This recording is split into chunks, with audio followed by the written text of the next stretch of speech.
Selamat pagi dan salam sejahtera untuk kita semua.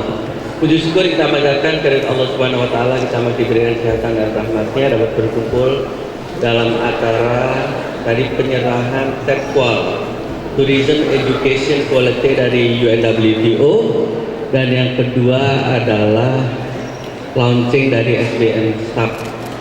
Sebelumnya ada tamu terhormat nih dari Telkom, rekan-rekan dari provinsi, dari Pemkov, dan tentunya rekan-rekan dari Kemenpar. Dan yang paling saya banggakan adalah seluruh mahasiswa Poltekpar Makassar.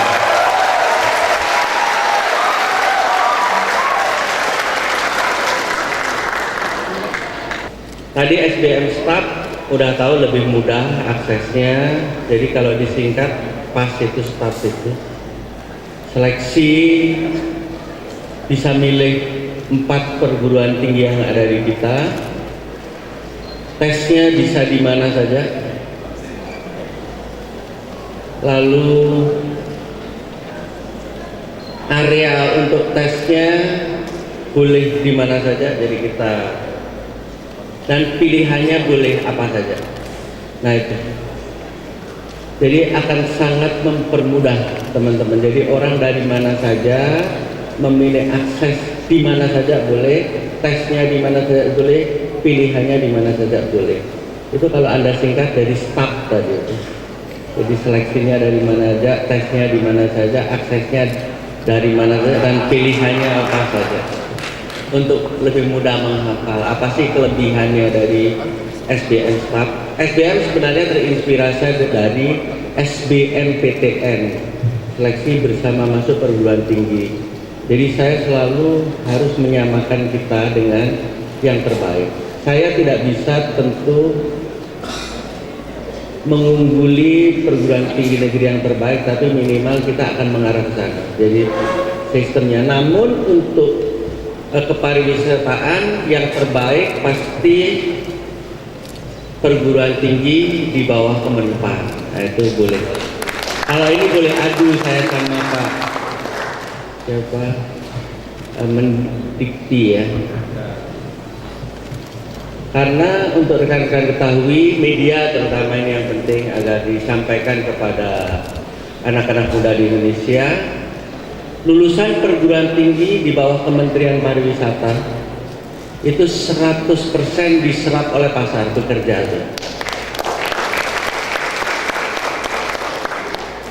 Dan 30% bekerja di luar negeri. Nah, itu boleh tuh. Yang kiriman per bulannya $1.000 kepada keluarganya. Dulu saya sama Anang pernah ngitung itu. Untuk lulusan dari Bandung saja setahun, yang lulusan NHI lah terkenalnya, STP Bandung, setahun alumni STP Bandung atau NHI Bandung mengirim ke keluarganya sebesar 1 triliun. Nah itu nanti bisa dihitung dengan mudah. Saya ingin mengatakan bahwa kualitas kita bagus, dan yang bekerja di luar negeri juga menduduki posisi-posisi yang bagus. Jadi kalau di hotel menjadi GM dan lain sebagainya. Mungkin itu pembukaan dari saya. Untuk selanjutnya adik-adik boleh duduk, kasihan. Karena saya mau presentasi. Presentasi ini saya tujukan khusus untuk adik-adik mahasiswa. Oke, silakan duduk.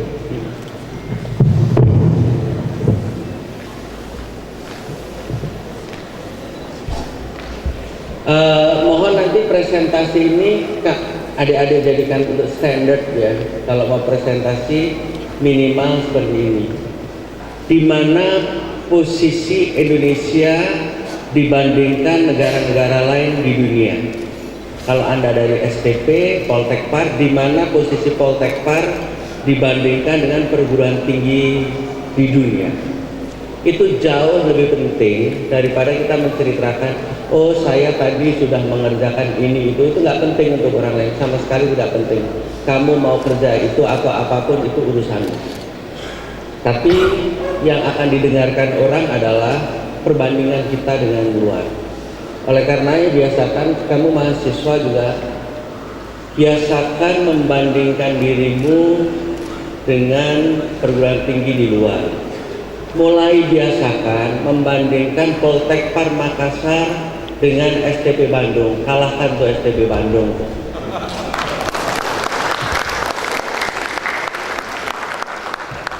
Mumpung ada rektornya di sini.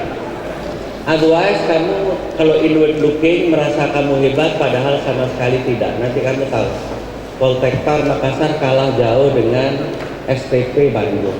Jadi boleh jadikan STP Bandung sebagai sparring partner. Ini saya kasih tahu, inilah rahasia saya sepanjang hidup saya, selalu membandingkan diri saya dan unit yang saya pimpin dengan sparring partnernya.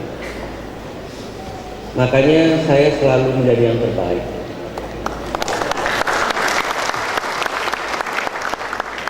Kamu adik-adik bisa menjadi yang terbaik asal itu nanti Pak Komang di sini di dashboardnya itu apa yang dilakukan oleh Pak Anand. Tulis saja semuanya. Semua yang dilakukan oleh perguruan tinggi yang ada di bawah Kementerian Pariwisata harus ada di Poltekpar. Sama sekali tidak apa-apa, sama sekali tidak apa-apa.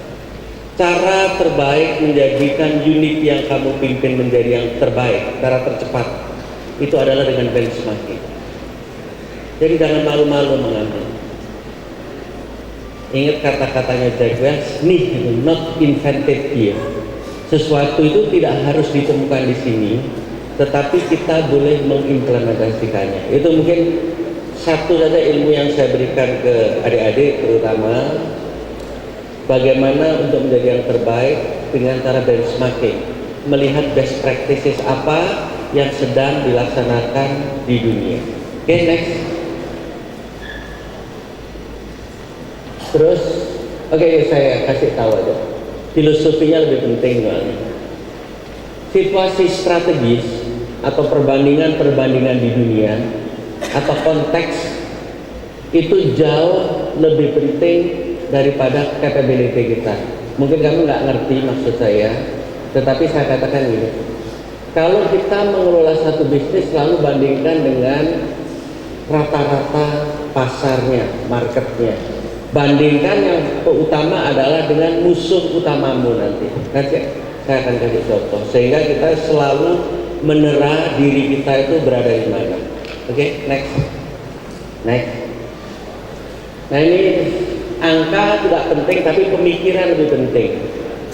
Kalau rata-rata pariwisata itu menyumbangkan 10%, nanti bandingkan apakah pariwisata Indonesia menyumbangkan 10% nggak dari PDB Indonesia? Itu yang saya bilang. Selalu bandingkan diri kita dengan rata-rata dunia, rata-rata regional, dan musuh utama. Jadi contoh kalau Pak Komang harus membandingkan dengan rata-rata pariwisata dunia, katakan rata-rata pariwisata Indonesia, dan musuh utamanya. Musuh utamanya tadi STP Bandung. Harus saya akan mengalahkan STP Bandung dalam waktu sekian. Berani nggak Komang? Otherwise kamu akan ngantuk dan maaf ya tidak maju seperti sekarang. Percaya saya, tidak akan maju. Kalau kamu tidak punya musuh, tidak akan maju, tidak punya pesaing, dan tidak akan solid. Isinya antara Komang nanti dengan dosennya berantem. Isinya isu di antara kita sendiri. Musuh kita adalah kita sendiri. Kamu nanti mengerti kata-kata saya. Ketika kita tidak punya common enemy atau musuh bersama, maka musuh bersama itu penting. Dalam persaingan, kalau tidak ada musuhnya, ciptakan musuhnya. Oke, nanti bandingkan ya, apalkan ini 10%. Nanti kalau Bapak Ibu hadis sama, bener nggak? Misalkan Makassar, pariwisata di Makassar menyumbangkan 10% dari PDRB-nya atau provinsi sini, Sumsel, Kalsel. Kalau tidak berarti kita di bawah itu. Cek aja nanti di Sulawesi Selatan Oke, next. Nah ini GDP, ini terutama untuk adik-adik ya. Kamu kalau milih akan kerja di mana, saya ajarin sebentar aja. Kamu bisa googling kan. Top 3 industri terbaik di dunia, itu dengan mudah banyak sekali yang meranking. Saya ingin mengatakan kamu jangan sampai salah pilih. Pilihlah industri yang ketika kamu nanti lulus itu menjadi topnya. Dengan mudah bisa googling top 10 misalkan, top 5. Jangan seperti kata teman saya enggak. Dengan mudah kamu bisa googling. Dengan sangat mudah bisa googling. Industri apa yang terbaik? Industri yang terbaik ciri-cirinya 3. Size-nya besar, ukurannya dia besar. Nomor 2, sustainability, tumbuhnya dia tinggi. Yang ketiga, spread keuntungannya besar. Untuk kamu jauh lebih mudah. Yang remunerasinya tinggi, sementara itu akan jauh lebih mudah karena bisnis yang tumbuh besar umumnya remunerasinya relatif lebih tinggi dibandingkan yang lain. Dan itu lebih penting daripada capability kita. Jadi agak tidak sesuai ekstrimnya dengan pendidikanmu, tidak terlalu masalah. Karena kalau kita salah pilih industri yang sedang sekarat, apapun yang sekehebatanmu tidak akan bisa dibuktikan. Kata-kata saya susah, tapi kelak kamu akan ngerti nanti ketika lulus mencari pekerjaan. Pekerjaan apa? Googling aja. Otomotif lebih rendah daripada pariwisata dan seterusnya. Next. Kontribusi total ini saya bandingkan mulai ya terhadap PDB. Indonesia 9%. Tadi dunia 10%. Nah ini tugas anak-anak muda. Kamu anak-anak muda, saya yang tua udah nggak bisa. Yang tua-tua udah nggak punya malu tuh. Kamu harusnya malu.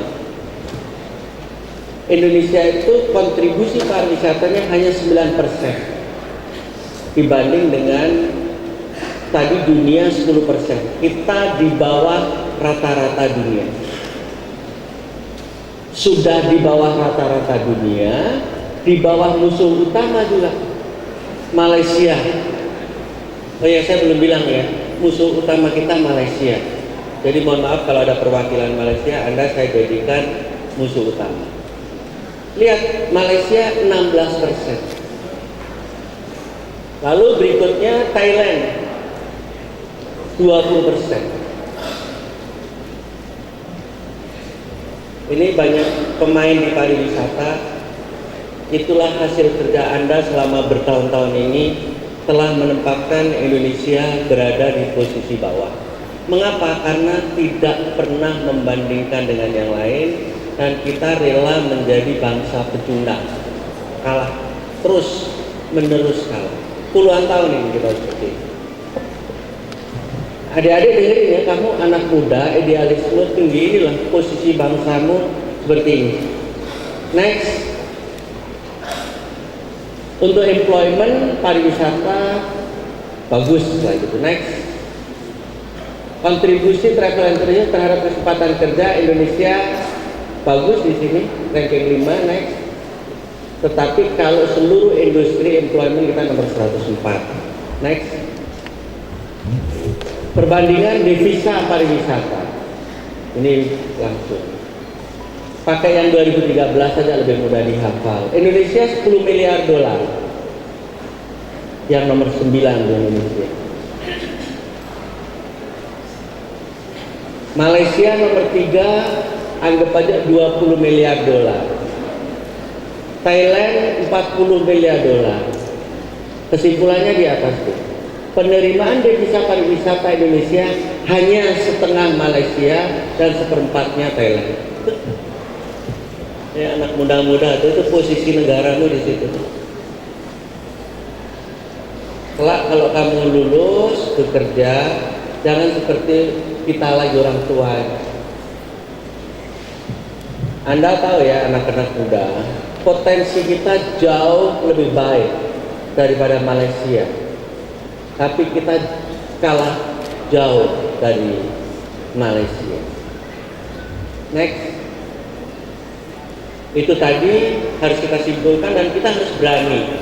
Itu namanya facing reality, menghadapi kenyataan bahwa dalam industri pariwisata negara ini kalah telak dari Malaysia, kalah dari Thailand. Oleh karena harus dideklarasi. Oke, kesimpulannya nomor 1 itu dulu. Nomor 2, bagaimana sekarang posisi pariwisata dibandingkan dengan industri lain sebagai penghasil devisa.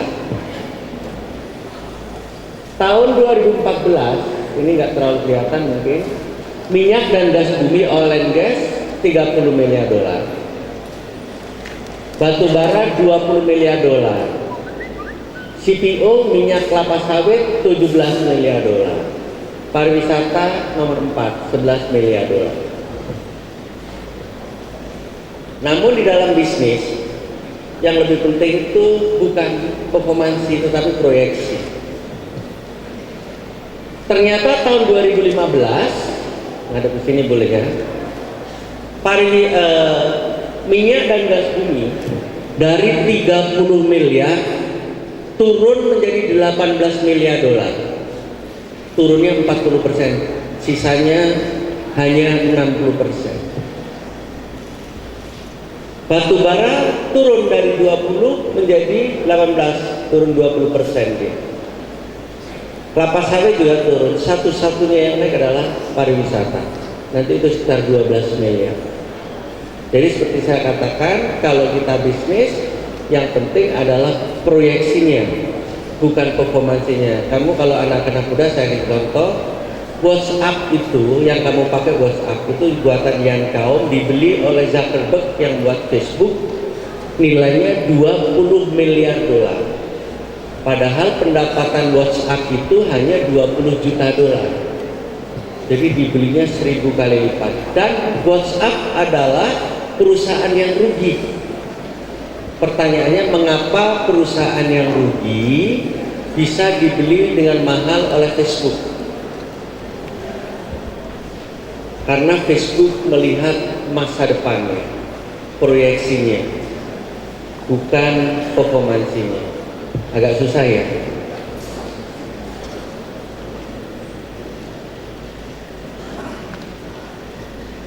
Facebook membeli WhatsApp itu bukan performansi saat ini, performansi saat ini rugi dia.